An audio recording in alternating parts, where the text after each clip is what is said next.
Welcome to this edition of the Soy Checkoff Check-In. I am your host, Chip Flory, and I get the pleasure of having today's conversation with Lucas Lentsch, CEO of the United Soybean Board. Lucas, welcome back. It's good to talk with you again.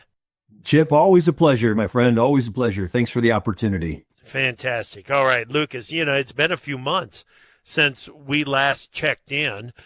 Give us an update on what's going on at the Soy Checkoff. Soy Checkoff nationally and locally, as you can imagine, is sticking close and side by side with our farmer leaders. A lot of conversations around demand strategies this year, making sure that we're doing everything we can to create and support local domestic demand and support our export market as well. So I think a real key focus in that space for sure. And you don't have to look any further than the inflationary pressures on crop production inputs. We know that it's a tough market out there, but boy, with U.S. export being in 80 different countries and Checkoff funding that work, you got to know we're right behind the scenes working on the things that keep market access open. Okay. All right. Yeah. Like you said, times are tough. There's no question about it. Talk to me more about what USB is doing to help increase demand. The thing that we step up to is we support the work by doing the promotion and the research and the education around it. For example, biofuels. We know that there's a policy discussion happening in our country right now between ASA, with the American Soybean Association, organizations like Clean Fuels Alliance America, having a policy discussion on biofuels and the future of sustainable aviation fuel, for example. Well, we're behind the scenes doing the work on carbon intensity scoring or indirect land use change and making sure the modeling that we use domestically is actually using relevant and current research. I think that's key. And I think anybody would say, you don't use 20-year-old data on your farm. Why would you do it when you're talking about some of the most important aspects of biofuels and integrating them into this domestic market?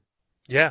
And the biofuels issues, Lucas, it feels like there's positive momentum going on issues like 45Z and hopefully the RVOs under the RFS are going to be supported for the biomass-based diesel.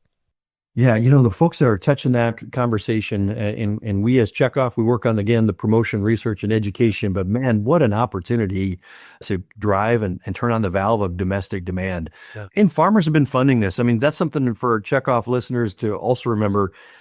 Biodiesel, it was soybean farmers from the very beginning that focused on this. And it's not an accident that we're still in this space. And they also know that it's not just about soybeans. It's about having a diverse feedstock that can help fill the gaps, and we know that some of the lowest hanging fruit is going to be that you get to upcycle used grease, you get to upcycle used cooking oil, all that stuff. But, at the end of the day, having U.S. soybean oil as a preferred feedstock, that's our priority. Yeah, absolutely. You are spot on saying that this all started with a farmer driven, and it definitely was. There's no question. So talk to me about the rest of the year. What are the Checkoff's goals?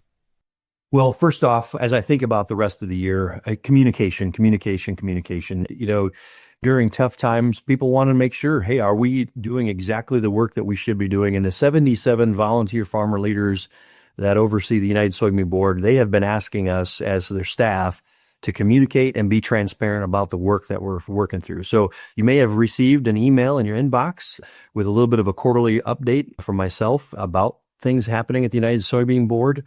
But, if you haven't, please reach out to us. You can get a hold of us at unitedsoybean.org.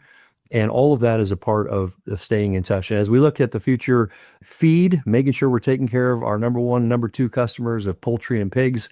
Food, what are we doing to make sure that food of U.S. soy is in our diet and domestically and internationally, making sure soybean oil is looked at from its fact and science-based background. There's a lot of noise in that right now. We just got to make sure we're keeping the prudent conversation that has science and fact behind it in the food dialogue. And then, of course, biofuels and export.